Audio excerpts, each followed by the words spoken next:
used by the media is that they quote the glorious Qur'an and other religious scriptures, but they quote it out of context.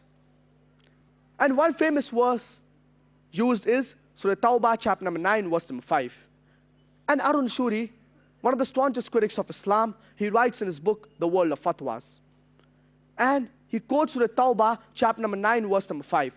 And he says that the glorious Qur'an says that wherever you find a kafir, into bracket is indicating Hindus, you should kill them.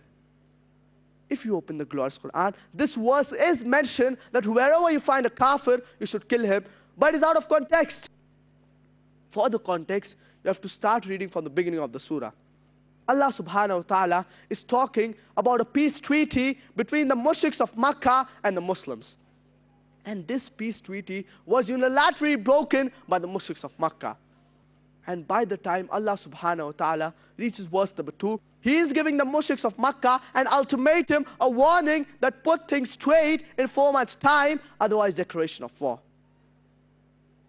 And when Allah subhanahu wa ta'ala reaches verse number 5, He's telling the Muslims to fight against the enemies, against the mushriks. And Allah subhanahu wa ta'ala says in Surah Tawbah, chapter number 9, verse number 5, that wherever you find the kafirs, wherever you find the enemies in the battlefield, you should kill them. But natural, any army general, in order to boost the morale of his soldiers, he will say, wherever you find the enemies, kill them. For example, if there's a war between USA and Vietnam, and the US Army General says that wherever you find the Vietnamese, you should kill them in the battlefield. If I misquote the US Army General, and if I say the US Army General is saying today that wherever you find the Vietnamese today, you should kill them, I would make him sound like a butcher. It is in context that wherever you find the Vietnamese in the battlefield, you should kill them.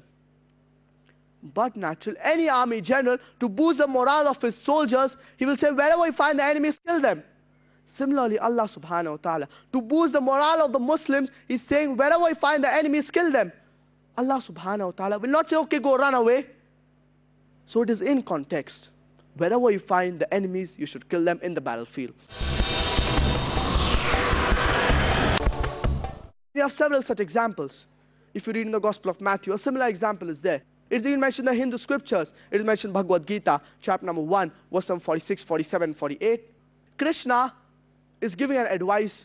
Arjun, he leaves down his weapons in the battlefield and he says that I would prefer dying, being killed unarmed, rather than fighting my own relatives.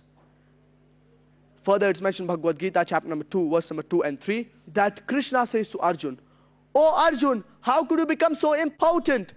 It is the duty of a Kshatriya, of a warrior, to fight. And if you fight, you shall enter the heavenly planets."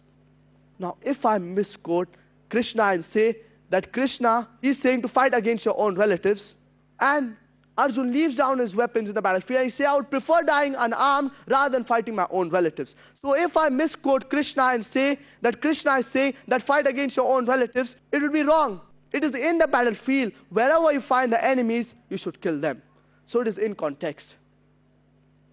And the master key for doing dawah to the non-Muslims, it is Surah Al-Imran, chapter number 3, verse number 64. Ta'alaw ila kalimatin sawa'in baynana wa baynakum. Come to common terms as between us and you. Which is the first term? Allah na'budu illallah. That we worship none but one Almighty God. And Arun Shuri, after quoting verse number 5, he jumps to verse number 7. Why? Because verse number 6 has a reply to his sickness. And Allah subhanahu wa ta'ala says in Surah Tawbah, chapter number 9, verse number 6, that if the enemies, if the non-Muslims in the battlefield, if they seek asylum, don't just grant it to them, escort them to a place of security. Any army general, the maximum he can do to the enemies, he can say, go, you are free. But the glorious Qur'an goes a step further and says that do not just grant them freedom, escort them to a place of security. Because there are chances that other people will attack them. So Arun Shuri and other critics of Islam, they skip verses and they misquote the glorious Qur'an. And if you go on the internet, you do not have to be a scholar to misquote the Qur'an. You'll find several allegations, but all of them, they are either mistranslations or quotations out of context. So such critics of Islam, they misquote the glorious Qur'an. The third strategy